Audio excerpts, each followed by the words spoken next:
အားလုံးပဲမင်္ဂလာပါအခုပြောပြပေးသွားမယ့်အကြောင်းအရာလေးကတော့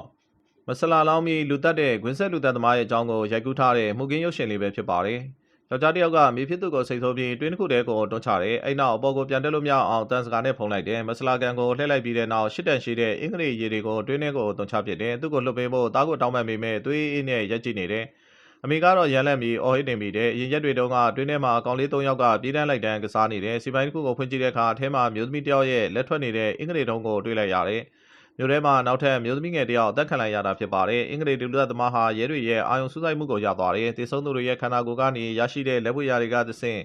လူသက်သမားကိုမဖော်ထုတ်နိုင်သေးပါဘူး။တေဆုံးသူကအသက်35နှစ်အရွယ်စင်ငယ်မသားတယောက်ဖြစ်ပြီးလွန်ခဲ့တဲ့တစ်ပတ်ကတေဆုံးခဲ့တာပါ။အင်္ဂလိပ်ကို X-ray ရိုက်ကြည့်တဲ့အခါတေဆုံးသူရဲ့မျက်နှာကအော်ဟစ်နေတာကြောင့်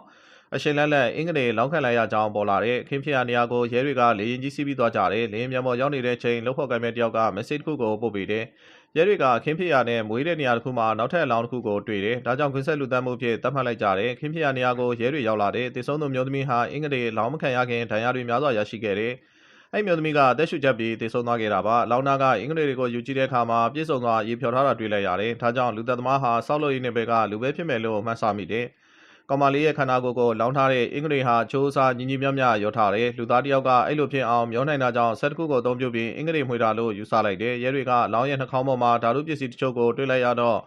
အဲ့ဒါကသေဆုံးရတဲ့အကြောင်းရင်းလို့ယူဆလိုက်တယ်။ခွင့်ချစစ်ပြပြီးတဲ့နောက်မှာတော့လူသက်သမားဟာသေဆုံးသူတွေရဲ့သက်ရှူလမ်းကြောင်းကနေတဆင့်အုံနောက်ထိရောက်အောင်ကလိုရင်းတွေကိုပို့ပေးလိုက်တာပါ။လူသက်သမားဟာသူသက်ချင်တဲ့သူရဲ့အုံနောက်ကိုမတက်ခင်ဖျက်ဆီးသွားခဲ့တယ်။ကလိုရင်းနဲ့ဆောက်လုပ်ရေးလုပ်ငန်းသုံးပစ္စည်းတွေကိုအသုံးပြုခြင်းအပြင်လူသက်သမားဟာလက်သမားတစ်ယောက်လို့ကောက်ချက်ချသွားနိုင်ပါပြီ။နောက်ထပ်လောင်းဆုပ်ပစ်မဲ့နေရာဟာလွန်ခဲ့တဲ့3နှစ်ရဲ့လက်တဲထဲမှာရှိမယ်လို့ယူဆတယ်။ညဘက်မှာရဲသား2ယောက်ကသူတို့ယူဆထားတဲ့နေရာမှာကင်းမုံဝင်နေချိန်ထွက်ကားတစ်စီးရောက်လာတော့တောဖန်တယ်။ဒါပေမဲ့မောင်းလာတဲ့သူတွေဟာအသက်မပြည့်သေးတဲ့ကောင်လေးတွေဖြစ်နေတယ်။ကားနောက်မှာတင်လာတာကလည်းလောင်းမုတ်ပဲပါတီမှာတောက်ဖို့ပစ္စည်းတွေဖြစ်နေတယ်။ချက်ဆိုသူဟာသူ့ရှိမှရှိနေတဲ့မျိုးသမီးကိုဒေါသထွက်နဲ့မြေကျွန်းထဲကိုတွန်းချလိုက်တယ်။အဲဒီနောက်ပြန်ထားလို့မရအောင်တန်စကာကိုပိတ်လိုက်ပြီးတဲ့နောက်အင်္ဂလိပ်တွေကိုလောင်းချတယ်။မျိုးသမီးကအော်အင်းနေပေမဲ့သူကမကူညီပါဘူး။ရဲသားတယောက်ကရောက်လာပြီးအဲ့မျိုးသမီးကိုအင်္ဂလိပ်တွေကလည်းအောင်ကူညီပေးတယ်။လွန်ခဲ့တဲ့ရက်ပိုင်းတုန်းကဂျက်ဟာအမေကသူ့ရဲ့မိမဟုတ်ပဲဖွားဖြစ်မှန်းကိုသိလိုက်ရတယ်။ဒီဖြစ်ပျက်ကိုသူ့ရဲ့မဖြစ်တဲ့အမေရင်းကပြောပြတာပါ။အမေဖြစ်သူစက်ကြော်တဲ့အရွယ်မှာရွာစကီထလုံးလို့ကိုဝင်ရတဲ့အတွက်ရွေးချယ်စရာမရှိပဲဖွားကအမေဖြစ်နာမည်ခံယူခဲ့တယ်။